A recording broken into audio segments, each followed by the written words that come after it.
1941년 12월에 일본은 난데없이 미국에 속해 있는 하와이형 작은 해변도시 진주만을 기습 공습을 했습니다. 왜 그랬을까요? 그 하와이에 있는 작은 해변도시가 그토록 탐스럽고 욕심이 나서 공습을 했을까요? 그건 절대 아니에요. 그거는 다 알아요. 미국에 대한 전쟁이었어요. 진주만을 폭격해서 확보하자는 게 아니고 미국에 대한 도발이었다 이 말이죠. 그럼 미국에 대해서 왜 전쟁을 했냐? 목적이 어디에 있냐 이 말이에요. 그것은 2차 대전을 승리하고 싶었던 거예요. 2차 대전을 왜 그러느냐?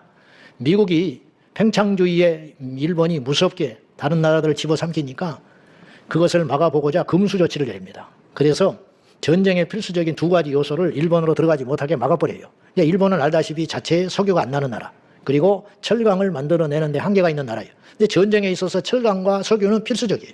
근데 이거를 일본이 쓰지 못하게 막아버리니까 일본이 도저히 안 되겠다 싶어서 이 전쟁을 전환해서 이기기 위하여 진주만을 기습 공격한 거라고요. 그러면 우리가 인생의 최종 목적도 잘 알아야 되고 싸움의 최종 목적도 잘 알아야 지혜로운 인생이 되는 것이에요. 자, 우리에게는 중간 목표가 있고 최종 목표가 있어요. 중간 축제가 있고 최종 숙제가 있다 이 말이죠. 그러면 그렇게 어렵지 않습니다. 따져보면, 조금만 따져 들어가 보면 우리 인생의 최종 목표가 무엇인지, 정말로 우리가 맞서서 싸워야 할 적이 무엇인지 쉽게 알 수 있습니다. 자, 일본이 2차 대전에 뛰어들어가지고 독일과 함께 전쟁을 수행할 때에 뭐 때문에 일본이 그러면 2차 대전을 그토록 이기려고 했을까요? 뭐 때문일까요? 그거는 자기 나라를 강하게 만들어서 이 전쟁에 승리하고 나면 일본 제국이 온 나라에 큰 소리를 치고 기죽지 않고 그들 나름대로의 평안과 행복한 나라를 건설할 수 있다고 생각했기 때문일 거 아니에요? 그것이 목적이었어요. 그것 때문에 전쟁하는 거예요. 그렇듯이 우리에게도 이 싸움의 진정한 목적, 최종 목적이 뭔가를 우리가 잘 염두에 두고 싸울 수 있어야 한다는 거예요. 여러분과 제가 이 땅에 태어난 순간부터 나는 싸움에 관심 없어, 나는 평화주의자야, 나는 영적이고 뭔가 별 관심이 없어, 또 그 소리야? 어떻게 마귀, 귀신 이런 소리만 맨날 해? 그렇다고 해서 마귀가 우리를 그냥 두지 않는 것이 아니라는 거예요. 오히려 관심을 두지 않고 우리가 무지하면 더 잡아먹기가 쉽다는 거예요. 똑똑한 척 하시면 안 돼요. 알아야 승리할 수 있는 것이에요. 제가 차별금지법을 예를 들어서 수없이 이야기했어요. 차별금지법은 우리가 막고자 하는 최종 목표가 아니에요. 우리가 무슨 동성애자하고 원한이 있습니까? 그들도 구원해야 할 대상인 것뿐이죠. 근데 포괄적 차별금지법은 최종 목표가 아닌 거예요. 예를 들어서 약 30년 전에 내가 목회를 했더라면 동성애 문제나 차별금지법이 부각되기 전이기 때문에 강단에서 그런 말 할 필요도 없는 것이고, 그때는 그때 또 어떤 이슈가 있었던 거예요. 그럼 앞으로 30년 후에 이 세상은 어떻게 될까? 30년 동안 포괄적 차별금지법을 막아선다는 전제하에 그때에 가면 또 다른 이슈들이 생겨나는 거예요. 로봇이 등장하고 AI가 등장하고 가상세계가 등장하고 이런 것들에 또 맞서서 이런 것들이 우리 신앙에 또 엄청난 적으로 대두될 거라고요. 그러면 그때 가서 또 그런 이슈에 대해서 싸워야 한다는 거예요. 그러면 그것은 최종 목표가 절대 아니라는 거예요. 그걸 통해서 마귀가 우리에게 원하는 뭐가 있는 것이고 우리 또한 그것을 막아서 얻어야만 하는 것들이 있다는 거예요. 그것이 과연 무엇이냐는 거예요. 그것이. 그러므로 우리는 중간 목표를 달성하느라고 서로 다투고 서로 물어뜯고 헐뜯고 해가지고 주저앉아 버리면은 그건 속는 거라는 거예요. 마치 건강하기 위하여 어떤 사람이 마라톤을 하니까 좋더라. 건강하기 위해서 마라톤 하는 거예요. 근데 마라톤을 좀 하다 보니까 욕심이 생겨가지고 완주하는 게 목적이 되는 거예요. 완주. 그럼 몇 번 뛰었느냐? 이것이 이제 자랑거리가 되는 거예요. 42.195 너는 몇 번 했냐? 난 5번 완주했다. 나는 이제 2번밖에 안 했는데. 그리고 말은 못하지만 좋다. 그러면 내가 반드시 너를 꺾어서 나는 6번은 할란다. 그래가지고 이제 그때부터 몰래 훈련하고 막 해가지고 컨디션도 별로 안 좋은데 초보인데 마라톤을 뛰기 위해서 막 달리다가 중간에 숨이 헉헉거리더니 쓰러져서 죽어버렸어. 그런 일이 없다고 못 보는 거예요. 여러분 헬스장에 가서 운동하는 목표가 뭐냐? 건강을 위해서 운동하는 것이잖아요. 나중에는 헬스장에 가서 운동하는 게 목표가 돼. 건강이 목표가 아니고. 그러다 관절 다 망가지는 거예요. 실제로 마라톤 뛰다가 죽습니다. 왜냐? 너무 지나치게 무리한 거야. 그러면 그 사람은 어리석은 것이죠. 우리가 꼭 그와 같을 수 있다는 거예요. 우리의 최종 목표는 뭐냐? 성경은 우리에게 명확하게 자나깨나 모든 성경에서 일괄적으로 우리에게 이야기하고 있으니 그것이 바로 오늘 9절에 있는 것입니다. 9절 보십시다. 다 같이 시작. 믿음의 결국 곧 영혼의 구원을 받음이라. 이 한 구절은 짧지만 너무 명확한 우리 신앙의 목표를 제시하고 있어요. 믿음의 결국, 믿음의 목적, 믿음의 목표는 무엇이냐? 영혼의 구원을 받기 위한 것이다. 그러면 이게 최종 목표는 이제 우리가 알게 됐어요. 영혼이 구원받는 게 우리 인생의 최종 목표다. 이것이 여러분 설정되어 있지 않으면 절대로 완주 못합니다. 믿음에 완주 못하고 천국 못 가요. 중간에 넘어진다고요. 목표가 확실해야 넘어지지 않습니다. 돈 버는 게 목표인 사람은 온갖 수모와 온갖 멸시를 다 받더라도 돈 버는 것이 목적이기 때문에 다른 사람 오물도 닦아주는 거예요. 왜? 돈 벌기 위한 목적이기 때문에. 근데 그 목적이 확실치 않으면 내가 이런 거나 하려고 치사하게 이런 회사 아니면 아니냐고 중도에 그만두죠. 그러니까 돈을 못 버는 거겠지. 우리의 인생에 저와 여러분의 최종 목표는 확실하게 정해져 있는 거예요. 영혼의 구원을 받는 거. 근데 영혼의 구원을 받으려면 믿음이 있어야 한다는 거예요. 믿음 생활을 하려니까 오늘 교회에 나온 것이. 근데 교회에 와서 교제하고 교회에 와서 친교 모임하고 내 자식 하나인데 애들 친구 사귀어주러 교회 다니고 근데 영혼은 구원을 못 받는 거예요. 다른 목적은 얻었는데 이게 마귀가 노리는 노림수라는 거예요. 하나님께서 깊이 탄식하시고 그런 영혼을 향해서 한심스럽게 생각하는 것이죠. 근데 의외로 그런 사람들이 너무 많다라는 거예요. 교회 안에. 우리 교회는 절대 그런 교회가 돼서는 안 된다는 거예요.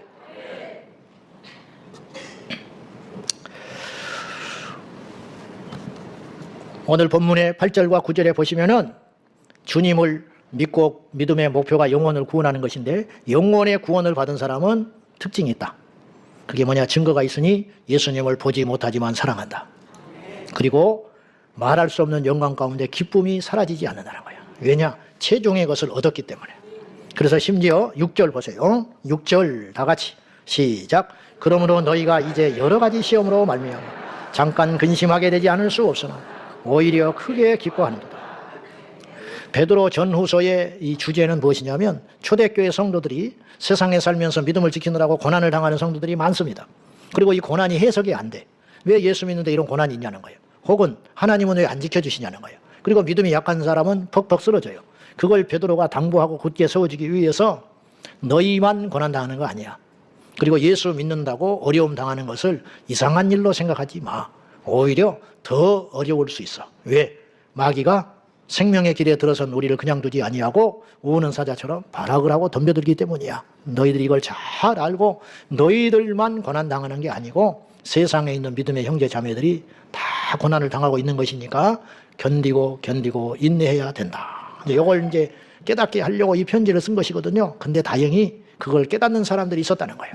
그래서 너희가 여러 가지 시험, 가난, 질병, 관계, 억압, 핍박, 여러 가지 시련으로 인하여 잠깐 근심할 수 있으나 이 땅에 당하는 고난을 잠깐 근심한 거라고 그랬어요. 천국에서 누릴 시간과 비교하면 점과 같은 시간, 1초도 안 되는 시간이다. 아주 잠깐 고난을 받는 것으로 너희들이 당할 수 있는데 이걸 깨닫고 최종 목표가 무엇인지를 너희들이 분명히 깨닫고 있기 때문에 그 시험 가운데서도 무너지지 아니하고 크게 기뻐하고 있구나. 제대로 된 믿음이다. 이제 이렇게 베드로가 안심하고 칭찬하고 있는 것입니다. 지금 전 세계 위세를 떨치며 말 한마디 한 국가를 울리고 울릴 수 있는 세계 최고의 강대국 미국의 수장이 트럼프 대통령입니다. 근데 보십시오. 그분이 약 80세가 되셨는데 그분이 타고난 강골이라 엄청나게 왕성하게 활동을 합니다. 저는 그래봤자 100살 산다고 봐요. 앞으로 20년 살 텐데 그것도 한 10년은 이제 힘 빠져서 그렇게 사실 것이고 앞으로 짧으면 5년, 길어야 10년 왕성하게 세계를 지고 들었다 놨다 할 거예요. 그리고는 결국은 하나님 앞에 서게 될 겁니다. 푸틴, 시진핑, 일론 머스크, 이재명, 윤석열, 한동훈 다 주님 앞에 서요. 저는 묻고 싶어요. 감히. 그들은 그들의 영혼의 마지막을 알고 있는지. 모르기 때문에 그렇게 살아가는 거예요. 안다면 그렇게 절대 못 살아요. 알면 어떻게 살 거냐? 준비할 겁니다. 똑똑하니까. 준비 못 하잖아요. 못해. 안 하는 거야. 할 수도 없어. 왜? 믿어지지 않으니까. 그들의 눈에 길거리에서 전도하는 전도자가 어떻게 보일까요? 얼마나 바보스럽고 얼마나 어리석어 보이겠습니까? 그러나 누가 진짜 어리석은 자입니까? 어쩌면 이들은 모두 다 인생의 가장 큰 사기꾼에게 속아서 놀아나고 있는지 몰라요. 실컷 그들의 도구가 되어서 써먹다가 비참하게 던져질 인생인들지도 몰라요. 어쩌면 피해자입니다.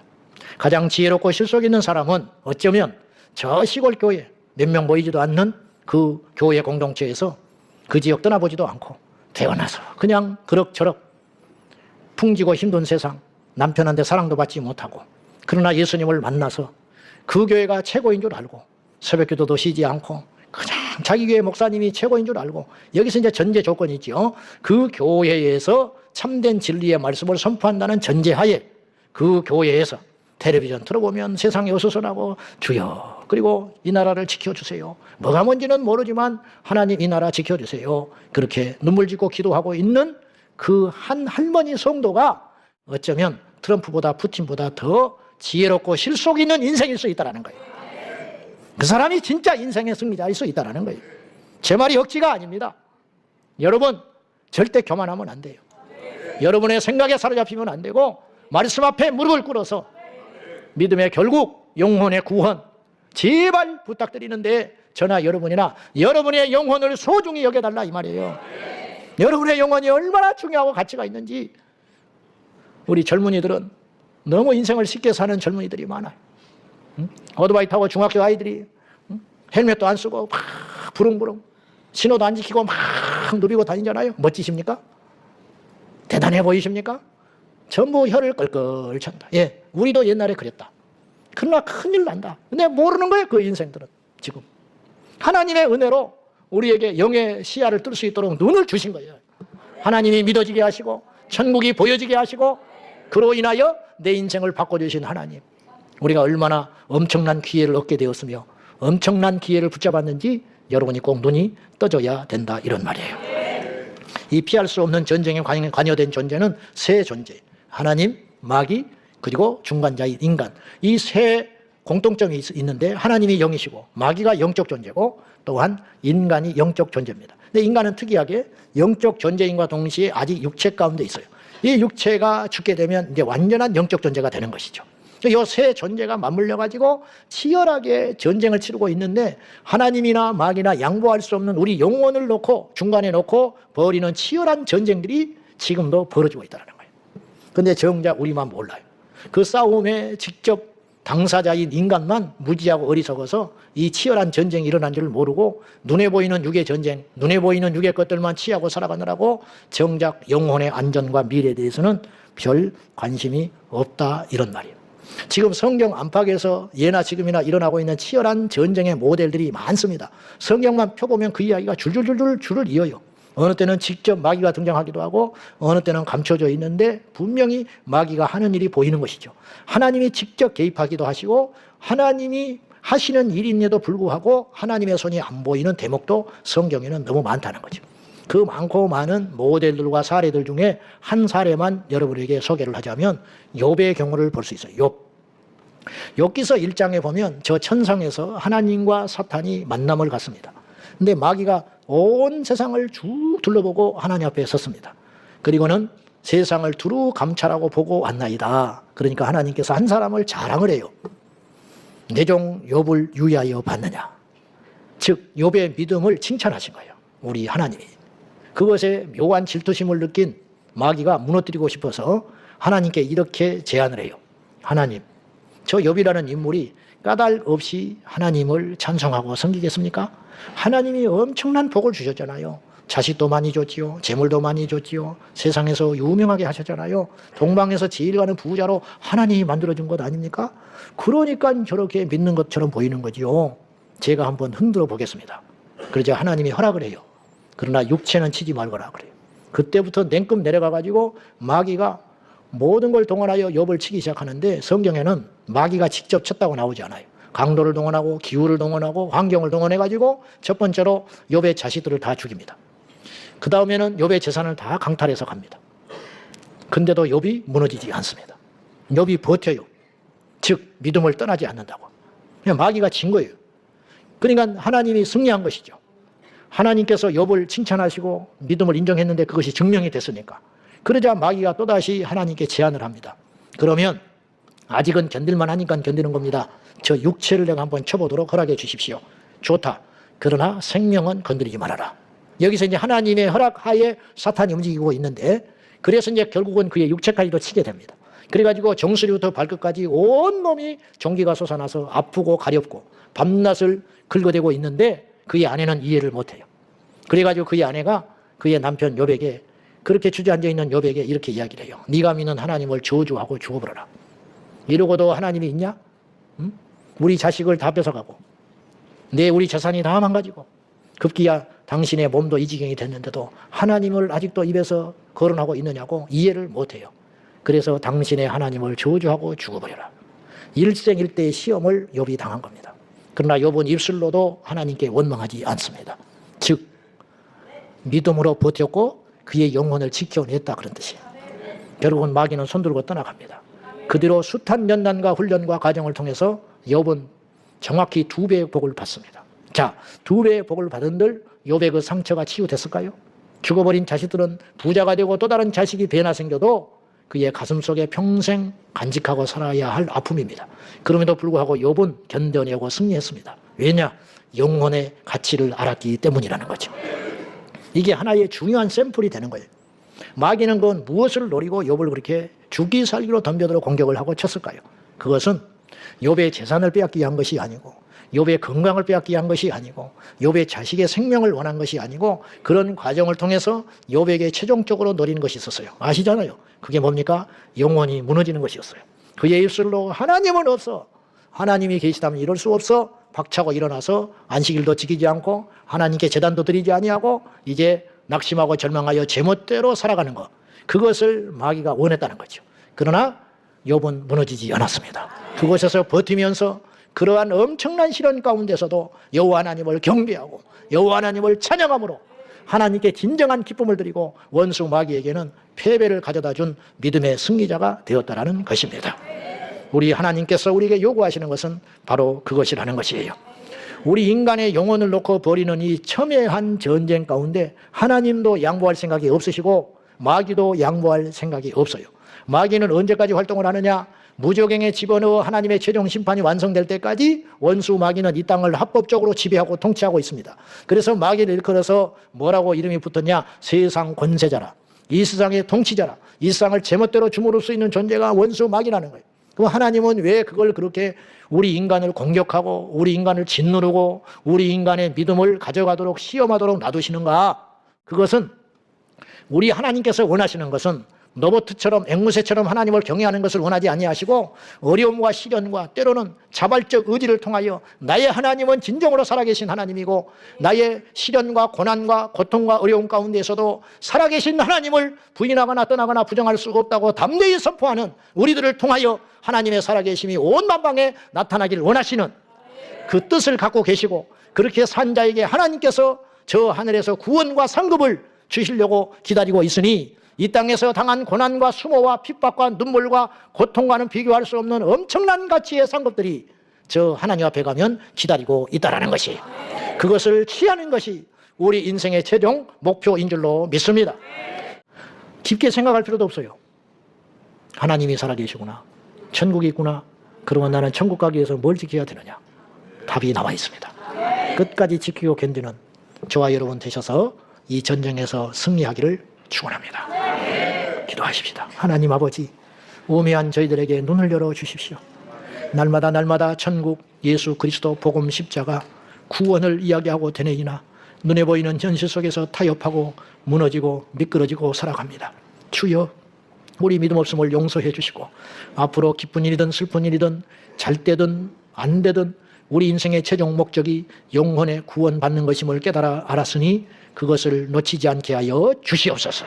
시험 중에 있는 성도들, 유혹받고 있는 성도들, 낙심하여 원수 마귀의 불화살 앞에 쩔쩔매고 있는 성도들, 성령이여 지켜 보호하여 주시옵소서. 예수님의 이름으로 기도하옵나이다. 아멘.